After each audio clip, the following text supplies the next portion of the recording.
The winter of 1945 did not feel like the end of anything. It felt like the world had forgotten how to be warm.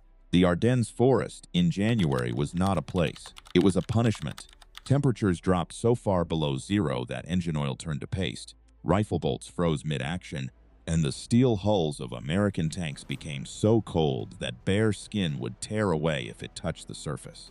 Men slept in foxholes they had carved out of frozen earth and woke up, if they woke up at all, with their boots fused to their feet. This was the final desperate convulsion of the Third Reich, the Battle of the Bulge, and inside it, something was happening that the history books would spend the next 80 years trying to decide how to describe.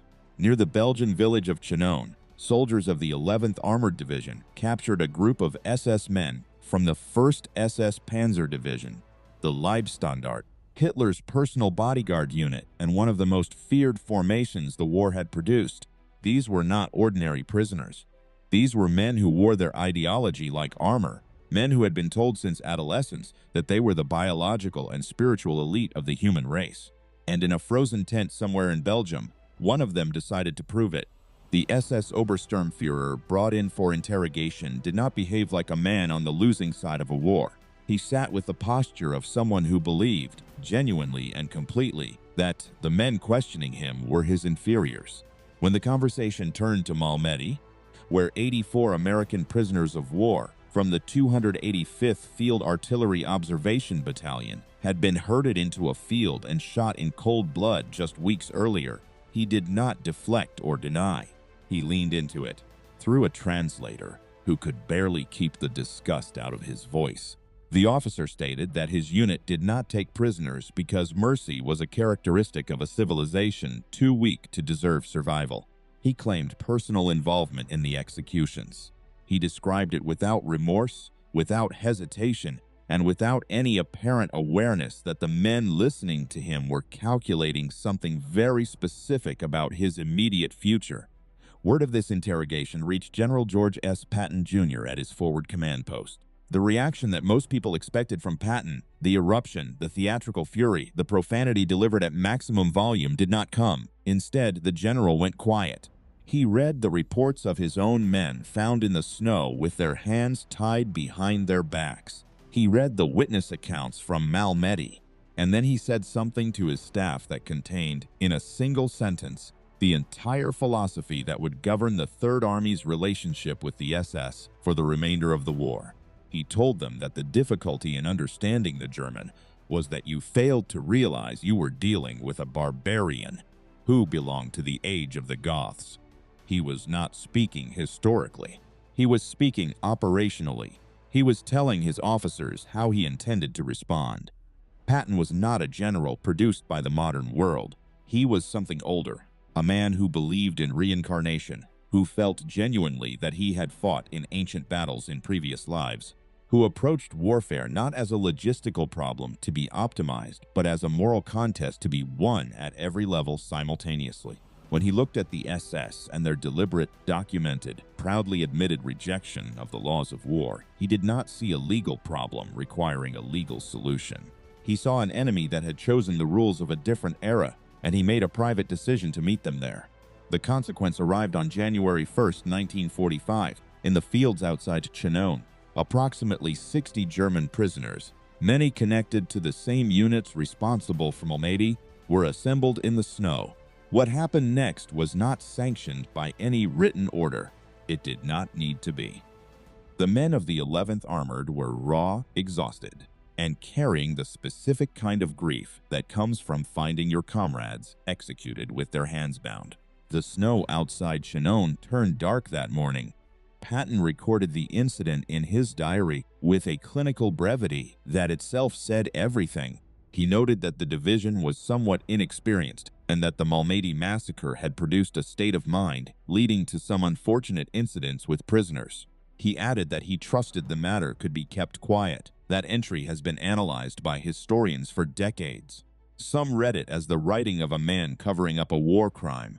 Others read it as the writing of a commander who understood that the laws governing warfare had been designed for a conflict that the SS had already unilaterally abandoned. What nobody disputes is that Patton knew, and that his knowledge came with a deliberate choice not to intervene. To understand what Patton was doing in those frozen Belgian fields, you have to understand what the SS represented to the men fighting them. This was not simply an enemy army. The Wehrmacht, for all its crimes, operated within a framework that most soldiers on both sides could at least recognize. The SS was something different. They had spent years constructing an identity built entirely on the rejection of that framework. They did not take prisoners as a matter of policy. They executed civilians as a matter of routine. They ran the concentration camps not as a regrettable necessity, but as an expression of their core belief system. And they bragged about all of it with a consistency that suggested they genuinely expected the world to eventually agree with them. Patton understood something about this psychology that many of his contemporaries missed. The SS drew its power from the perception of its own invincibility and superiority. Every act of deference shown to them, every Geneva Convention protection extended, every prisoner transfer conducted according to proper procedure, reinforced the narrative they had built around themselves. They were the master race. The decadent West followed rules because it was too weak to do otherwise. Treating them as soldiers entitled to soldiers' rights was not just a legal position. In Patton's analysis, it was a strategic mistake that cost lives by prolonging the myth. He decided to attack the myth directly. The method was not always violent. Patton had a gift for psychological destruction that he deployed with the same precision he applied to armor movements. Captured SS officers were made to stand in the mud for hours, stripped of the theatrical trappings that reinforced their sense of superiority. They were forced to face survivors of their own actions. They were denied the dignity of being treated as military professionals because, in Patton's assessment, they had forfeited that status the moment they decided that the rules of civilization applied only to people they considered worthy of life. He wrote to his wife Beatrice during this period with a directness that his public statements carefully avoided. He told her that the German was a strange creature, one who was either at your throat or at your feet, and that he strongly preferred the latter position. This was not personal contempt speaking. This was strategic doctrine delivered in the language of a man who had stopped pretending that the conflict he was fighting was a conventional war. By April 1945, the Third Army had crossed into Germany itself, and the nature of what they were uncovering changed everything that remained of Patton's already complicated relationship with restraint. On April 12th, he entered Ohrdruf, a subcamp of Buchenwald, alongside Generals Eisenhower and Bradley. Patton had seen the Meuse-Argonne offensive in the First World War. He had fought across North Africa and Sicily. He had driven across France at a pace that left his own supply lines struggling to keep up. He had seen men die in every way that men can die in industrial warfare. Nothing had prepared him for Ohrdruf. The SS administrators had attempted to destroy the evidence before the Americans arrived. They had built pyres from railway ties and stacked bodies on them, trying to incinerate the record of what had happened inside those fences. They had not had enough time. What Patton found was not just death. It was the infrastructure of death, the administrative machinery of mass murder, the paperwork and the furnaces, and the careful, bureaucratic organization of human destruction. One captured SS administrator, a man whose entire defense rested on the claim that he had simply been following directives and managing logistics, attempted to appeal to Patton's sense of military order. He positioned himself as a professional doing a difficult job within a chain of command, a framing that he apparently believed a general would find sympathetic. Patton's response to this man was not recorded in detail. What was recorded was what came next. Patton ordered the civilian population of the nearest town, people who had lived within miles of Ohrdruf and claimed to have no knowledge of its existence, to march through the camp and witness every building, every pyre, every piece of evidence that their ignorance had conveniently protected them from. He stood and watched them walk through it. Some fainted, some wept, some maintained expressions of shock that Patton found less than convincing. He then issued a directive that traveled through the ranks of the Third Army with the speed and clarity of an artillery order. Any SS personnel found guarding concentration camps were to be treated not as prisoners of war but as bandits. The distinction was precise and intentional. A prisoner of war had legal standing. A bandit had none. This directive did not exist in a vacuum. It landed in an army that had already been shaped by months of fighting an enemy that had operated without rules, in men who had pulled their frozen friends out of snow with their hands tied, in soldiers who had listened to an SS officer describe the execution of 84 American boys with something resembling pride. The directive gave legal language to a moral conclusion that most of the Third Army had already reached independently. The result was a shadow operation that ran alongside the official war, quiet, largely undocumented, and completely outside the traditional chain of command. Patton's intelligence section, his G2 officers, began functioning as something beyond a conventional military intelligence unit. They were identifying SS high-value targets, men whose records made them candidates for post-war prosecution, but who were actively attempting to disappear into the collapsing civilian infrastructure of Germany. Patton had looked at the post-war Europe taking shape in his mind and seen something that troubled him as much as the war itself. He saw a continent full of men who had spent years perfecting the administration of atrocity, men with skills, networks, and the ideological conviction to rebuild if given the opportunity. He decided that the spring of 1945 was the correct moment to address that problem. Before the lawyers arrived and the rules changed, he authorized the formation of small, mobile units composed of intelligence officers and Jewish American soldiers, men who carried a personal stake in the outcome that went beyond military duty. These units moved through the forests and towns of Bavaria with a specific brief. They were not conducting arrests in preparation for tribunals. They were conducting a preemptive operation against a future that Patton believed conventional justice was too slow and too procedural to prevent. SS officers who were located during this period and who showed the same defiant pride as the man in the interrogation tent near Chenogne rarely completed their transfers to rear holding facilities. Paperwork existed. The men did not always arrive. Patton was simultaneously aware that what he was authorizing existed well outside the boundaries of what SHAF, the Supreme Headquarters Allied Expeditionary Force, considered acceptable procedure. He received directives from above instructing the Third Army to observe proper legal protocols regarding prisoners. He acknowledged these directives in the appropriate official communications and continued operating according to his own assessment of what the situation required. This was not recklessness. Patton was one of the most analytically precise military minds of the 20th century. He had calculated the risk of a court-martial and concluded that his personal legal exposure was a smaller cost than the alternative, which was allowing the most dangerous men in Europe to walk into the post-war world with their networks intact and their ideology undamaged. He wrote in a letter during this period that they were not merely killing Germans. They were excising the living core of a diseased ideology before it could metastasize into something the next generation would have to fight all over again. The language was medical. The intention was permanent. The war in Europe ended officially on May 8, 1945. The guns stopped. The supply lines redirected. The paperwork of victory began replacing the paperwork of combat. And George Patton, the man who had driven the Third Army from the beaches of France to the heart of Germany faster than any military force in the history of mechanized warfare, found himself in a peace that fit him worse than any battle ever had.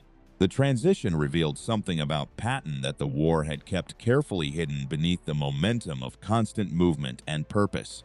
He was a man whose entire psychological architecture had been built for conflict, not administration.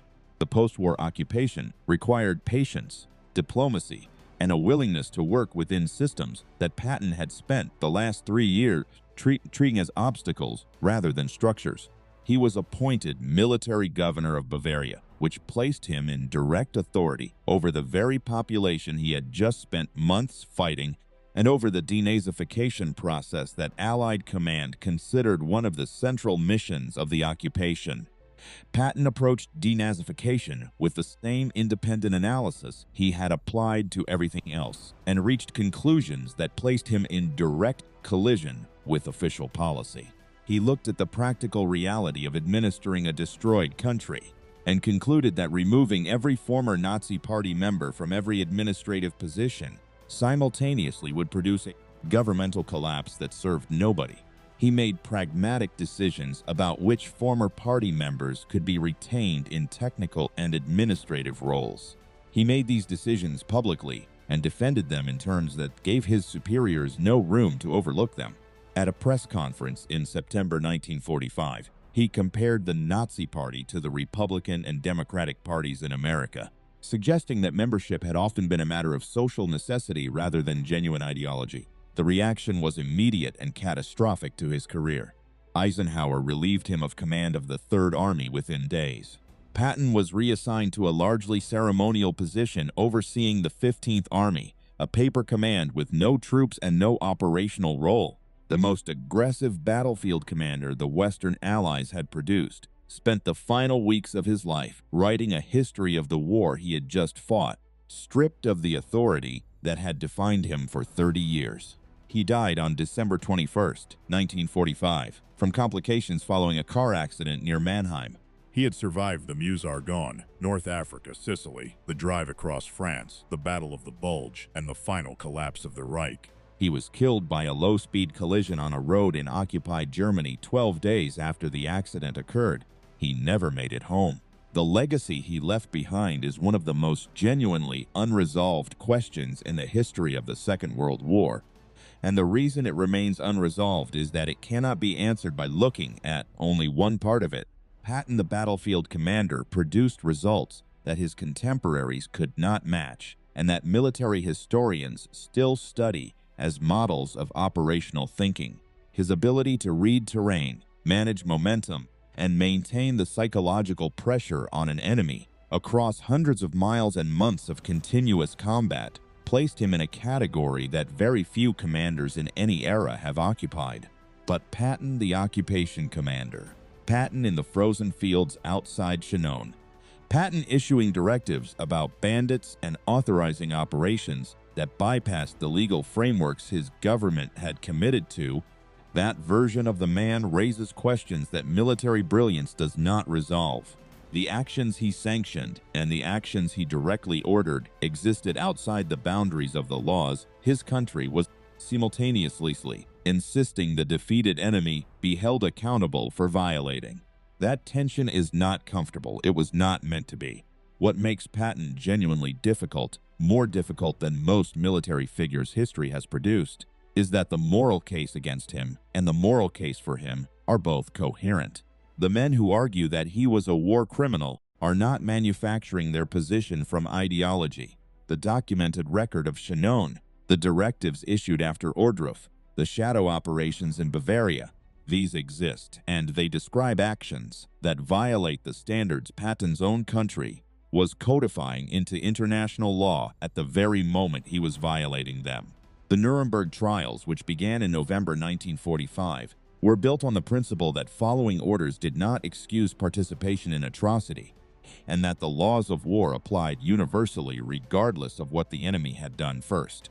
Patton's actions in the final months of the war sit uncomfortably close to the same logic he used to condemn the SS. The men who argue that he was the only commander with the clarity and the will to do what the situation actually required are also not manufacturing their position. The SS had constructed a system of atrocity so deliberate, so documented, and so proudly defended by its own members that the conventional frameworks of military justice were genuinely inadequate to address it in real time. The Nuremberg trials came after. The forests of Bavaria in April 1945 were before, and in the space between those two moments, someone had to make decisions that no legal framework had yet been designed to cover. Patton made them. He made them knowing the personal risk and accepting it as a smaller cost than the alternative he had analyzed and rejected. The SS officer who sat in that frozen interrogation tent near Chenogne and bragged about executing wounded American boys because mercy was a weakness of the decadent West was expressing something that Patton took seriously as a strategic problem rather than dismissing as the raving of a defeated man. That officer believed, with a completeness that years of ideological conditioning had made absolute, that the world Patton was fighting to restore was doomed. That weakness was structural. that the men who built their civilization on concepts like prisoner rights and legal procedure were ultimately no match for men who had freed themselves from those constraints. Patton's response to that belief was to demonstrate, in the most direct terms available, that the decadent West was capable of a lethality that had nothing decadent about it when it decided the situation required it. Whether that demonstration was justice or vengeance or strategic necessity or war crime depends entirely on which framework you apply to it, and the honest answer is that no single framework covers it completely. Patton himself never claimed otherwise. He did not seek absolution for Chenogne. He did not construct elaborate justifications for the shadow operations in Bavaria. He recorded what he did with the same directness he brought to everything, and he accepted that history would form its own conclusions. What history has actually concluded 80 years later is that it cannot make up its mind, and that inability, that persistent uncomfortable ambiguity that surrounds everything Patton did in the final year of the war, is itself the most honest tribute to the complexity of what he was actually dealing with. He was not a simple man making simple decisions in a simple war. He was a deeply strange, deeply gifted, deeply flawed human being, operating at the absolute edge of what human judgment can be asked to carry in conditions that no training and no doctrine had fully prepared anyone for. He took the weight of those decisions onto himself and carried them to a grave in Luxembourg, buried among the men of the Third Army he had led and lost, and driven harder than any general had a right to drive soldiers who trusted him with their lives. The SS officer who bragged in that frozen tent never faced a tribunal. He vanished into the chaos of post-war Europe like thousands of others, carried away by the same collapse that consumed the regime he had served. Patton made sure that many like him never got the chance to vanish at all. Whether you call that justice or something darker says more about the framework you are using than it does about the man who made the choice. The questions he leaves behind are not comfortable ones. They were never meant to be. The most important questions rarely are.